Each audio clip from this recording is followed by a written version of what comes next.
جناب سلمان فارسی کو ایک ہی وقت میں دو اعزاز حاصل ہیں کہ یہ بیک وقت جناب رسول خدا صلی اللہ علیہ وسلم کے صحابی بھی ہیں اور جناب علی علیہ السلام کے صحابی بھی ہیں۔ اور یہاں پر ایک چیز قابل ذکر ہے، وہ میں آپ کو بیان کرتا چلوں کہ یہاں پر ایک سوال بنتا ہے کہ جب ان کا نام سلمان فارسی ہے تو پھر دوبارہ ان کو سلمان محمدی کیوں بولا جاتا ہے؟ فارسی ان کا نام اس وجہ سے ہے کہ یہ فارس میں پیدا ہوئے تھے، ایران اصفہان میں پیدا ہوئے تھے، اس وجہ سے ان کو سلمان فارسی بولا جاتا تھا۔ لیکن رسول خدا صلی اللہ علیہ وسلم سے ان کی محبت اور ان کی قربت اتنی زیادہ تھی، یہ اپنی عمر کا بہت سارا ٹائم رسول خدا کے پاس اس قدر انہوں نے گزارا کہ سب لوگ ان کو دیکھ کر سلمان فارسی کے بجائے سلمان محمدی کہنے لگ گئے۔ یہ پاک نبی علیہ السلام جناب محمد مصطفیٰ صلی اللہ علیہ وسلم کی نسبت تھی کہ اس نسبت کی وجہ سے ان کا نام فارسی سے بدل کر محمدی کہلانا شروع ہو گیا۔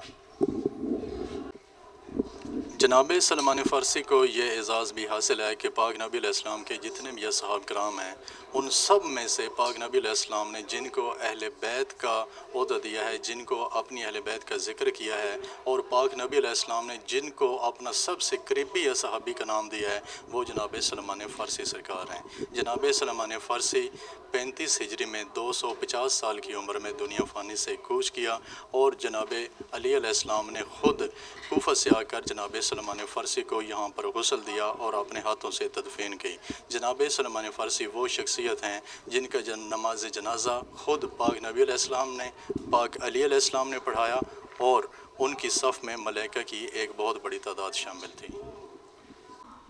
سلمان فارسی 35 ہجری میں 250 سال کی عمر میں مدین میں رہتے ہوئے اس دنیا فانی سے کوچ کیا۔ یہ جس جگہ پہ اس وقت میں حاضر ہوں، یہ مقام غسل ہے، مقام تجہیز ہے صحابی الجلیل سلمان المحمدی من قبل امیر المومنین علیہ السلام۔ اور جناب سلمان محمدی کو یہ اعزاز حاصل ہے کہ خود جناب علی علیہ السلام نے